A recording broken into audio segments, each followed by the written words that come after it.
Arkadaşlar merhaba. Felsefe ve düşünce tarihine dair müzakeremize devam ediyoruz. Bugün sizlerle Warburton'ın Felsefe Okuma Rehberi başlıklı çalışmadan aktif dinleme bölümündeyiz. Hatırlayacağınız üzere önceki müzakeremizde aktif dinlemeyi hem anlatan hem de dinleyen açısından değerlendirmiş ve bu noktada bazen zorunlu olarak bir takım dinlemeler yaptığımızı, bazen de ilgimiz olan şeyleri dinleyerek aslında bu aktif dinlemeyi gerçekleştirmeye çalıştığımızı söylemiştik. Şimdi aktif dinlemenin en önemli noktalarından birisini bugün sizlerle müzakere edeceğiz. O da argümanı anlamak, argümanı kavramak. Şimdi biz dinleyici konumundayken aslında karşımızda bize konuyu anlatanla zihinsel olarak bir ortak alan bulmamız gerekiyor. Ve bu ortak alanı bulmamızı sağlayacak olan şey de argümanın ne olduğunu ve bu argümana nasıl ulaşıldığını çözümleyebilmekten geçiyor. Genel olarak dinlemede şöyle bir format var. Karşımızdaki insan anlatacak. Biz onun anlattıklarını işte yazacağız, çizeceğiz ya da işte zihnimize bir şekilde kabul ettireceğiz. Ve sonrasında bunları olduğu gibi tekrar ettiğimiz zaman dinleme gerçekleşmiş gibi sayılıyor. Ve bu aslında aktif bir dinleme değil. Niye? Çünkü bizim zihnimiz o sırada aslında argümanın boyutunu, nasıl ortaya çıktığını ya da sonuçlarının ne olduğunu tartışmak yerine sadece argümana odaklanarak onun çıkarımını anlamaya, anlamlandırmaya ve aslında bir nevi zihnimize kazımaya çalışıyoruz. Halbuki bu noktada yapılması gereken argümanın hangi süreçlerden geçtiği ve bunun nasıl sonuçlandığını ve sonuçlarının da bizim hayatımızda ya da ilgilendiğimiz konuyla ilgili ne tür sonuçlar doğurduğunu kavramamız gerekiyor. Ve burada da işte neden ve sonuç ilişkisini anlamak geçiyor. Şimdi genel bir yaklaşımımız var aslında. Hani ezberci yöntemden kaçınalım. Doğru, bir takım bilgileri anlamak için öncelikle konunun kavramlarını, o konuyla ilgili yöntemleri ve o konuyla ilgili ulaşılan sonuçları önceden temel ana hatlarıyla kavramak fayda verir. Fakat biz bunu sadece o şekilde kavrayarak yeni bir argümantasyon gerçekleştirmeyiz. Onun için yapılması gereken bu öncüllerden nasıl sonuç çıkartıldığını görmek. Şimdi biz bunu aktif dinleyici açısından söylüyoruz ama genelde anlatıcı da bu konunun nasıl buraya geldiğini, sebep ve sonuç arasındaki ilişkinin nasıl kurgulandığını ve bu argümanın nasıl ortaya çıktığını bize detaylı bir şekilde bir yöntem ortaya koyarak anlatmaz. Ve biz bu anlatıyı dinlemediğimiz için ya da bu anlatıya sahip olmadığımız için konuyu anlayamadığımızı düşünürüz. Onun için de aktif dinlemede iki türlü sorun var. Bir, dinleyicinin meseleye intibak etmesi için gereken o süreci kavramsal ve usul çerçevesinde kat edememek. İkincisi de anlatanın o kavramsal ve usul çerçevesindeki yöntemi karşısındaki insanlara aktaramaması. Burada da işte eğer hoca kötü hazırlanmışsa ya da iyi bir hatip değilse dinleyicinin dikkatini çekebilme ve olayı bütün boyutlarıyla ortaya koyma noktasında sıkıntı da yaşayabilecektir. Şimdi Warburton burada bir başlık açıyor. Uykuda öğrenmeyi beklemeyin şeklinde. Aslında bu başlığın amacı şu. Diyor ki bir insan işte gece çok geç saatlerde yatıp sabahleyin işte erkenden kalkıp zihnini toparlayamadan, veremeden bir konuyu dinlerse burada sadece notlar alarak, kulağını oraya vererek sadece kabataslak bir dinleme yaparak sonuç elde etmesi mümkün değil. Ki bu felsefede asla mümkün değil. Çünkü felsefenin teorik çerçevesini anlayabilmemiz için öncelikle o temel yapıya, yani onu anlama noktasındaki kaygıya ve aynı şekilde onu anlama noktasındaki rahatlığa da sahip olmamız lazım. Yani bir anlatıcı olarak derse girdik. Karşımızda bizi dinleyen insanlar aşırı gergin olurlarsa, yani işte bu dersten geçemeyiz, bu konuyu anlayamayız, hiçbir şekilde buna vakıf olamayız şeklinde bir düşünceyle başlarlarsa ve bunu anlatıcı da pekiştirirse ya da aşırı rehavet içerisinde, yani biz çok kolay şeyler bunlar, işte ben sabahleyin erkenden kalkarım, gece çok geç yatarım, kafamı toparlamasam da ben bunu çözerim diye girerse bunu anlamasına da imkan olmayacaktır. Çünkü teknik bir şekilde buna yoğunlaşacak, aynı şekilde onu kavrama noktasında da belirli bir rahatlığa erişecek yapıda olması gerekiyor. Şimdi bu noktada dersi anlatan kişinin meseleyi karşısındakine olduğu gibi kazandırmak değil, bu meselenin nasıl bu boyuta geldiğini ve nasıl sonuç çıkartıldığını ve olası sonuçların da nasıl olabileceğini göstermesi gerekiyor. Çünkü felsefe yapıldıkça, yani felsefenin tekniğini öğrendiğimiz zaman, o da ne demek?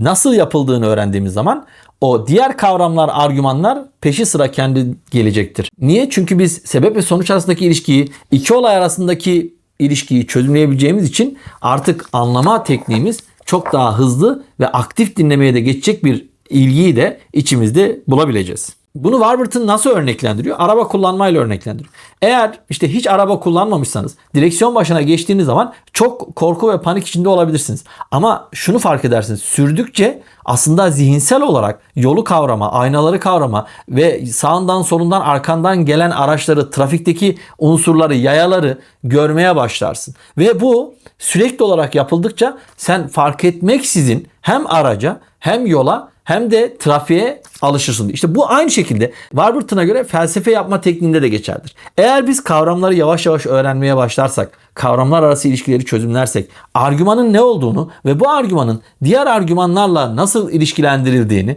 sebep ve sonuç arasındaki ilişkilerin nasıl kurgulandığını çözümlediğimiz zaman ne yapıyoruz aslında? Bir sonraki öğrenmemizin de temelini atmış oluyoruz. İşte aşırı kaygı dediğimiz ya da aşırı rehavet dediğimiz şey bundan uzak. Yani biz bir şeyi anlamaya çalışırken öncelikle ona ilgimiz olacak ve bu ilgimizi de aşırı kaygıyla ya da aşırı rehavetle gösterecek bir ortamda değil, kendimizi ifade edebileceğimiz, olayı çözümlemeye çalıştığımız bir ortamda göstermemiz gerekiyor arkadaşlar. Çünkü bazen şu oluyor. Önceki müzakerede de söyledim. Mesela biz anlatıcı olarak karşımızdaki insanlara büyük bir bilgi yığınını boca ediyoruz ve anlatıcı bundan tatmin oluyor. Niye tatmin oluyor? Diyor ki ben bunları biliyorum, anlatabiliyorum. Her şeyi size sunabiliyorum.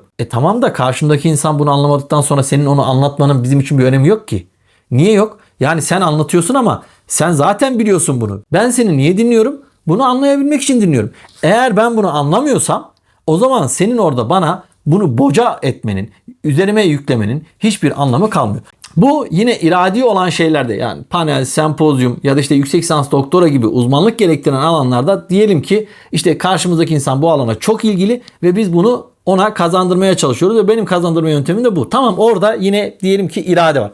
Peki zorunlu olan bir derste, belli bir müfredatın parçası olan bir derste bizim ona kazandırmamız gereken dersin temel çıktılarını ulaştıramıyorsak, derse dair temel argümanları ortaya koyamıyorsak, o dersi geçen insanlar ya da o dersten kalan insanlar sizin anlatım tekniğinizden dolayı eksik bilgiyle geçiyorsa ya da aşırı bilginin boca edilmesinden dolayı bunu kavrayacak bir noktadan uzaklaşmışsa, yani öğrenmeye çalışan insan öğrenememe sendromuna gitmişse o zaman tabii burada aktif anlatma sorununda diyebileceğimiz bir sorun var. Yani anlama sadece aktif dinlemeyle değil, karşımızdaki insanın aktif anlatımıyla da alakalı. Yani anlama için öncelikle dinleyen olaya karşı ilgisini, kaygısını ve hazır bulunuşluğunu ortaya koyması lazım.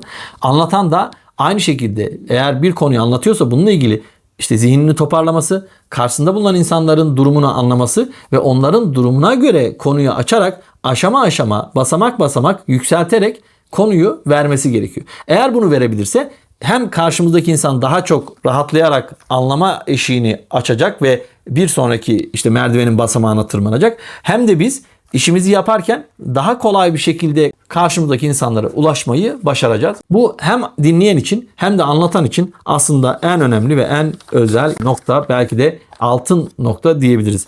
Şimdi Warburton'un burada vurguladığı son bir husus var. Orayı da anlatıp bugünkü müzakeremizi bitireceğim. Warburton diyor ki aşırı dikkat, kaygı ya da öğrenememe, anlayamama sorunu da kişiyi yoran ve bitiren bir süreçtir diyor. Şimdi biz bunu buradaki derslerimizde de kimi zaman görüyoruz. İlk defa felsefeyle ilgili derslere giren arkadaşlar çok kaygıyla ve endişeyle giriyorlar. Yani biz bunu anlayamayız, çözümleyemeyiz, hiçbir şekilde bunu yapamayız şeklinde bir kaygıyla geliyorlar. Şimdi buradaki arkadaşı eğer bu durumda bırakırsak asla anlayamayacağı bir süreçle karşı karşıya. Ama işte önceki müzakeremizde Einstein'dan ve İbn Sina'dan yaptığım atıf üzere söyleyeceğim.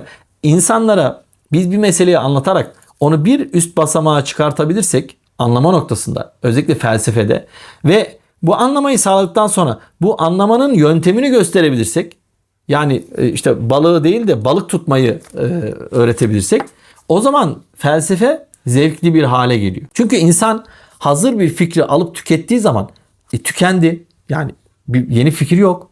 Ama bir fikri tükettikten sonra o fikrin nasıl üretildiğini, o fikirden dolayı nelerin ortaya çıktığını ve onun insanın yaşamındaki sonuçlarını görebiliyorsa yeni bir fikri ya da yeni bir düşünceyi anlama ve kabul etmede de açık olacaktır. Hem bu onu zihinsel olarak rahatlatacaktır hem de felsefeyi öğrendikçe felsefenin o keşfetme dediğimiz anlama dediğimiz alanına girmiş olacaktır. Şimdi ondan sonra hakikati kavrama ve anlama çabasını işaret ediyor. Şimdi bir noktaya daha vurgu yapmak istiyorum. İşte hakikat tekelciliği yapmak. Bunu ben İslam felsefesiyle ilgili birçok tartışmada, Gazali ile ilgili, İbn Sina ile ilgili, Farabi ile ilgili yaptığımız o özellikle sert tartışmalarda, tekfirle ilgili tartışmalarda kullanıyordum. Hakikat tekelciliğine girdiğimiz zaman aslında felsefeden ayrılmış oluyoruz. Felsefe bildiğiniz üzere bilgelik sevgisi olarak tanımlanıyor. Yolda olma olarak tanımlanıyor. Ve temelde felsefenin eğer argümanlarınızı sunduğunuz zaman yanlış bir argümantasyon yaptıysanız orada durup ya gerçekten ben yanlış yaptım, sizin dediğiniz daha doğru, bunu kabul etmemiz lazım demeyi gerektiren bir altyapısı var. Bundan dolayı da işte varlığı olduğu şekil üzere bilmek şeklinde tanımlıyorlar. Eğer çabamız varlığı olduğu şekil üzere bilmekse felsefede anlatan ve dinleyen arasında bir fark kalmıyor. Eğer oradaki argümanı sağlam bir zemin üzere oturtup dinlemiş, anlamış ve gerekli irtibatları sağlayabilmişse ve gerçekten bize bu noktada katkı yapıyorsa ne yapması gerekiyor? Dinleyenin de anlatanın da o doğruyu kabul ederek yoluna devam etmesi gerekiyor. Ben hep o örneği veriyorum. İbn Sina'nın bizim çevirisini yaptığımız Tanımlar kitabında aranızda bir kişi çıkar da diyor benim söylediğim tanımlamayı diyor düzeltirse diyor ben de ona katılırım diyor. Ve bunu söyleyen İbn Sina kendi döneminde asla aşılamayan ve geçilemeyen olarak görülen İbn Sina. Onun için de buradaki yani doğru biz bir takım şeylere vakıf olabiliriz, bilebiliriz. Bunu vurgulamamız da gerekebilir. Ama yanlışı gördüğümüz zaman, yanlış bir argümantasyonu işte bizden kaynaklı bir şekilde ortaya koyduğumuz zaman ne yapmamız lazım? Onu tahsiye edip yolumuza devam etmemiz gerekiyor. Bugünkü müzakeremi de ben burada bitirmek istiyorum. Haftaya aktif dinleme ile ilgili bölümde hazırlanın başlığını müzakere edeceğiz. Biliyorsunuz 2 müzakere sürdürüyoruz. Birisi Scott Peck'in Az Seçilen Yol adlı eseri. Diğeri de Warburton'ın Felsefe Okuma Rehberi şeklindeki çalışması arkadaşlar. Siz de başka kitaplar önerirseniz onları da ileriki süreçte müzakereye alabiliriz. Neden? Çünkü ben hep söylüyorum. Kurbağa Manastırı adlı müzakereyi YouTube'da bize yorum yapan arkadaş vesilesiyle başlatmıştık ve onun sayesinde ben o kitaba ulaşmıştım. Hem o arkadaşa hem de bize yorum atarak bu noktada katkı yapan tüm dostlara teşekkür ediyorum. Hepinize iyi günler diliyorum. Sağ olun, var olun.